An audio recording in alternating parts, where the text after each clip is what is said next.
ತವರಿನಲ್ಲಿ Lucknow super ಜೈಂಟ್ಸ್ಗೆ KKR ಸವಾಲು.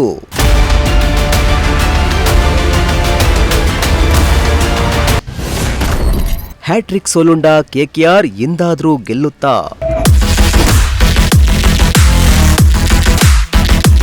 S, Kolkata knight riders ತಂಡದ ಈ ಬಾರಿ ಐಪಿಎಲ್ ಟೂರ್ನಿಯಲ್ಲಿ ಕಳಪೆ ಆರಂಭ ಕಂಡಿದ್ದು, ಆಡಿದ 3 ಪಂದ್ಯಗಳಲ್ಲಿಯೂ ಒಂದರಲ್ಲೂ ಗೆಲುವು ಸಾಧಿಸಿಲ್ಲ.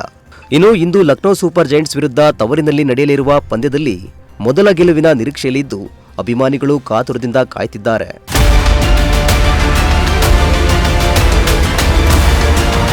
ಎರಡ್ 2026ರ 15ನೇ ಪಂದ್ಯವು ಇಂದು ಕೋಲ್ಕತಾದ ಈಡನ್ ಗಾರ್ಡನ್ನಲ್ಲಿ ನಡೆಯಲಿದ್ದು, ಸತತ ಸೋಲುಗಳಿಂದ ಕಂಗೆಟ್ಟಿರುವ ಕೆಕೆಆರ್ ತಂಡವು ಲಕ್ನೋ ವಿರುದ್ಧ ಮೊದಲ ಜಯದ ಹುಡುಕಾಟದಲ್ಲಿದೆ.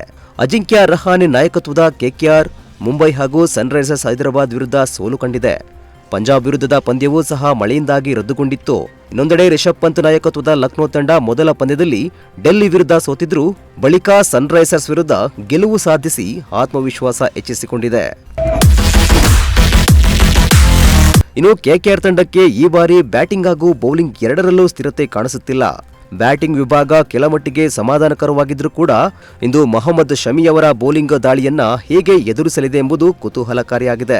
ಇನ್ನು ಲಕ್ನೋ ತಂಡ ವಿದೇಶಿ ಬ್ಯಾಟರ್ಗಳ ಮೇಲೆ ಹೆಚ್ಚಿನ ನಂಬಿಕೆ ಇಟ್ಟುಕೊಂಡಿದ್ದು, ಗೆಲುವಿನ ಓಟವನ್ನ ಮುಂದುವರಿಸುವ ವಿಶ್ವಾಸದಲ್ಲಿದೆ. ಇನ್ನು ಎರಡು ತಂಡಗಳಿಗೂ ಇದು ಮಹತ್ವದ ಪಂದ್ಯವಾಗಿದ್ದು, ಇಂದು ರಾತ್ರಿ 7:30ಕ್ಕೆ ಪಂದ್ಯ ಆರಂಭವಾಗಲಿದ್ದು, ಅಭಿಮಾನಿಗಳು ಈ ಬಾರಿಯಾದರೂ ಕೆಕೆಆರ್ ತಂಡ ಗೆಲುವು ಸಾಧಿಸುತ್ತಾ ಎಂಬ ಕುತೂಹಲದಲ್ಲಿದ್ದಾರೆ. Bureau report, Prajashakti TV, Tumakuru.